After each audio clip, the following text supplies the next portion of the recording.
Alrighty, well, we're going to try this again. We'll see how this works out. I've moved it to a lower quality. As you can see, I've now done it twice. So I'm hoping that the third time is the charm. Okay, so I showed you the colors that we're going to be using. I start with my darkest. I outlined that this is going to be my top. It's got that little branch on it. So this is my bottom, which is going to be my darkest. I'm going to try and keep my hand out of the way, but I cannot guarantee that. I take my darkest and I basically am just going to outline the black, pretty much, because I don't want a lot of this color. I feel like I'm repeating myself. Oh, because I am. Sorry, little sarcasm there. So now I'm going to go to the 47. I'm going to flick. I'm not going to, I'm going to flick this up. Not too high, because you don't want to bring too much of your dark up, but you want to bring a little bit up. And we're going to do this each time we flick with the next color. We're going to bring it up just a little bit. We're going to go over what we've already done, and we're going to flick. And flicking is just bringing it up, just flicking up. So now we're going to go to the next, and I'm trying to rush through this so that we can make it a short video so that hopefully you can see it. So we're going to go over, this is the 44. We're going to go over what we've already done, flicking again. Most of this is going to be flicking. We will be doing some circular, and when you do the circular, it's blending it. So now I'm just flicking to get my darkest color brought up into the uncolored area. Flick and flick and flick.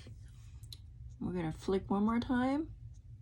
If you see there's too much of a contrast there, if you've got a line, you can flick over it again.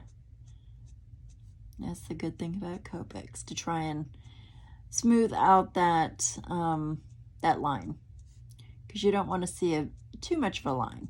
You want a contrast, but not a line. Make sense? I hope so, because I feel like I'm talking to myself. Okay, so that was the 44. Now we're going to go to the 43. And again, hopefully I'm still in view. Okay, so we're going to keep flicking up,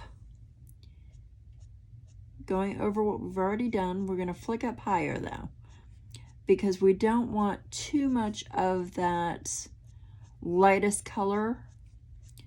That's going to be done on the very top. And that is the only color that we're not going to go ahead and blend or start. You know, you see how I'm going over the darkest? And again, I'm going to do it one more time because I want to get rid of any lines.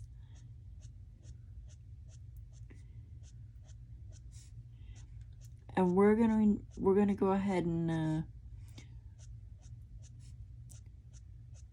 we're going to go ahead and give the bottom a little bit of dark once we're done. So we're going to take our lightest color now, and I usually start at the top and I kind of outline the top.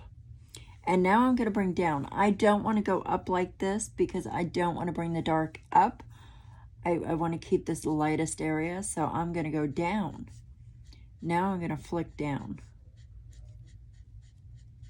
And again, I'm going quick so that hopefully this video is short.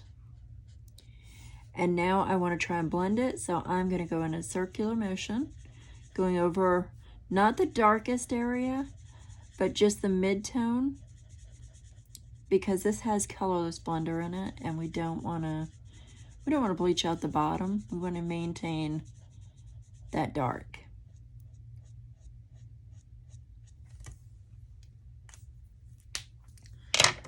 Now I'm going to take my darkest color, and again, I'm going to go along the very bottom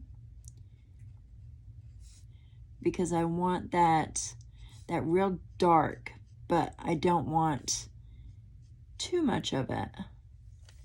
So I just want a little bit, and when I cut it, it's going to be straight. So I'm going to flick up a little bit. And that's just going to bring my darkest color up just a hair so that I've got a little bit more of a contrast. That's completely up to you as to whether or not you want to go through all that.